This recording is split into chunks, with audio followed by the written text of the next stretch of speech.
Bonjour, ladies and gentlemen. Thanks for Coface for inviting me for presentation. I was here for the previous presentations. They are fantastic, but a little bit pessimistic. So hopefully my presentation gave you cheer you up. Though I understand a rise in China could be a bit feeling for Europe as well. For China, we know for the last 30 years, China's growth is fantastic. So for the past 32 years, the average GDP growth is over 10%. So currently, we are the second largest economy in the world. However, we also know for China also have the very fast rising capital markets. The growth is catching up very soon. And although our market cap is still far below for the US side and also for the European side, however, the IPO amount if plus Hong Kong, it's already exceeds US since 2006, especially after the financial crisis. It's become the leading IPO market in the world. At the same time, we noticed that China with high GDP, but very low GDP per capita. So as we know, we are the second largest economy. However, the GDP per capita is much below even for the GDP side of the Greece. So currently, we are ranked number 99. So number 98 is Albania. Actually, it's our brother country for 50 years, but we are still, our GDP is still far behind Albania.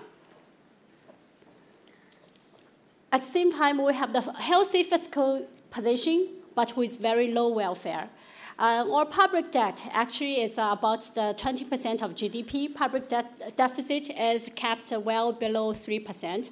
However, as you know, in China, for the pension, for the welfare network, is far behind established. Also, for the government transfer is less than 3% of for the household income. This figure is 15% in the US and is over 20% in Europe. So I always joke, I said our government, if they raise the tax as China, but they spend less welfare as China, there's no debt issues in the world anymore.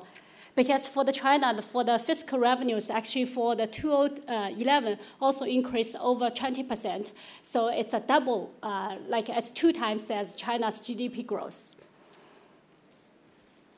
We know China have high exports, but also with a very low value added. The China exports have the 60% of the China exports are the processing trade.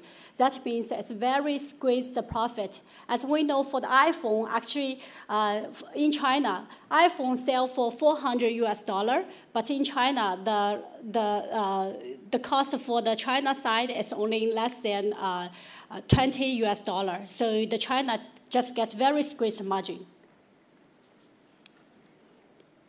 We have the highest forex reserve now. It's already up to 3.5 trillion, but at the same time with very low diversification. So with the European debt crisis, with the depreciation of the US dollar and the euro, I think the China's forex reserving is dissolving. So that will also be the problem. We have at the same time have very high oil consumption. So that means represent the world factory, so very high speed growth, but at the same time with very low efficiency. So I think the China with, as we say, if we produce the same per unit of the GDP, we normally consume 2 to 8 times of the oil as the Western countries. So that's making China a very high polluted and high oil consumption country. So is China a real superpower? So I think it's a very complicated mix from different angles. So I think that definitely China is a rising power, is a rising superpower. Why I say that? I think before it's a G7 country, and they are discussing the world issues, and we don't know what they are discussing because no one tells us. Then G7 becomes G20. It's still none of China's business. Then after the financial crisis, it's become G20 and even become G2. And I think why G2? Because China have the big market. But I think the China is the country to deny that because the G2 could be very costly for China. That means high donation for the international organization. So for this perspective, I think that we are proud of being a rising power. But at the same time, I think we also realize that in China, in many places, they are still very poor, very high polluted, and very like the high energy consumed. So if you want to check the most polluted country, the most polluted cities, probably like China could account more than 10% of the first 100. So China is like a very mixed identity now. And I think there's definitely a rising power. So I think for the issue for China is not what happened before, and what's the most critical is what will happen for the next 30 years. I think that as China's Deng Xiaoping mentioned that China's reform need 2 to 30 years. So we already finished the first 30 years. So we become the second largest GDP country. So what will be the next? The next 30 years is very critical. Now we are at the beginning of the next 30 years. China's current GDP per capita is $4,000 per capita. So it's just very similar to the US and Argentina 100 years ago. After 100 years, the US now, the GDP become $48,000. Argentina is merely 6,000. So what will China do for the next years? We'll decide China will be the next Argentina or will be the next US. So I think that the China is very critical. So we call the next 30 years, we call it great leap. Whether we can have a great leap, then we can become the real superpower. Secrets to be a superpower. So I think for the past 30 years, there are so many theories why China can become a superpower, why China can rise in so fast. So I think there's many theories, exported-oriented, or maybe said it's very, like I call the United States of China. That means like it's very over-competitive. So I think if I just summarize very briefly, it's a very high input. We import all resources, including labor, lands, energy, everything, so make it, and in a very competitive market, so make it China grow very fast. However, this kind of model cannot be sustainable anymore. So I think for the next years, we have to change the model. So will China's legend continue? I think for the first 30 years, it's basically a period called industrialization, just like the US 150 years ago. The US used 50 years to finish its industrialization. Then for the industrialization to the next stage, it's called, it's like more like for the IT, for the high technology, society. So it took US for 100 years to transfer for heavy industry countries to a high-tech country. So I think in China, for the next 30 years, we will pass the road of the 100 years that the US experienced to become a more like a high-tech or maybe the industry upgrading country. And then China can make the great leap successful. So how can we do that? I think for the institutional arrangement, financial arrangement will be very important. So for the first 30 years, actually for the reform is, to some extent, it's very automatic. It's more like a cost-benefit and a competition and make it happen. I think economic reform can be advanced than all this kind of institutional or political reforms. But for the next 30 years, I think institutional arrangement are the most important. So I think all it's related about this, whether China can grasp the next 30 years to become the superpower. The last I want to say, is China ready to be a superpower? I think that it's too soon for China to be a superpower.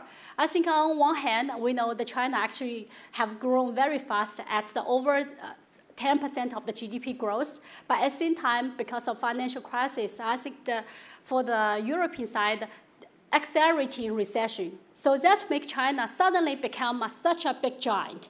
So I think that for China, actually for the past 30 years, and they are like gradually ready to be a middle-sized country, but not really ready to be a super-sized country.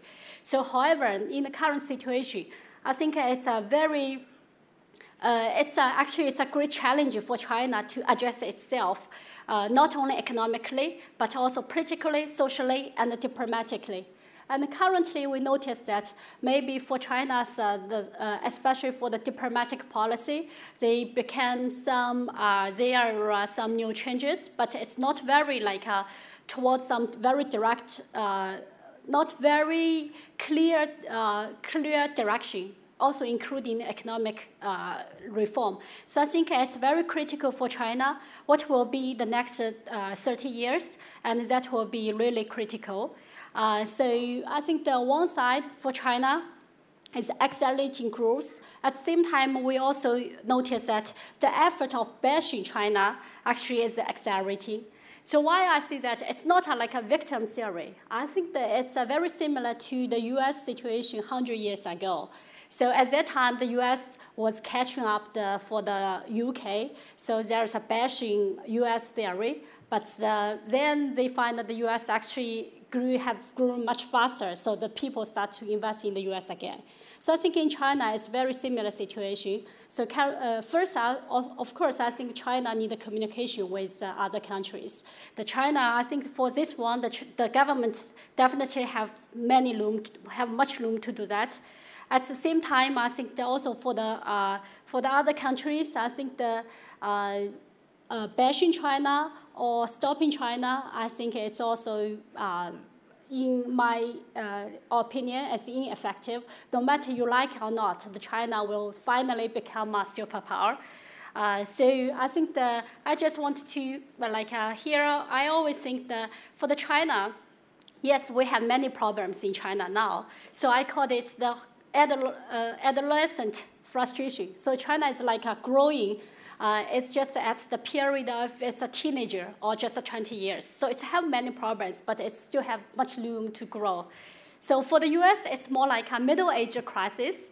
It's a very matured economy, but still, I think because it's institutional and financial arrangement make it recover very quickly. So it has frustration, but it still has the hope. In Europe, I just want to discuss with you. I think it's more like aged problems. The society getting aging, and also the institutional getting aging. It's industry is getting aging. So what we'll do? So I think that it's probably like the serious question to your economists to discussing. So we said in China we have now 2 tigers or maybe 2 dragons for the coming year. One is for the reform, one is for the social problems, all the problems. So these 2 dragons are racing. So I hope the reform dragon can run faster than the problem dragon. Thanks.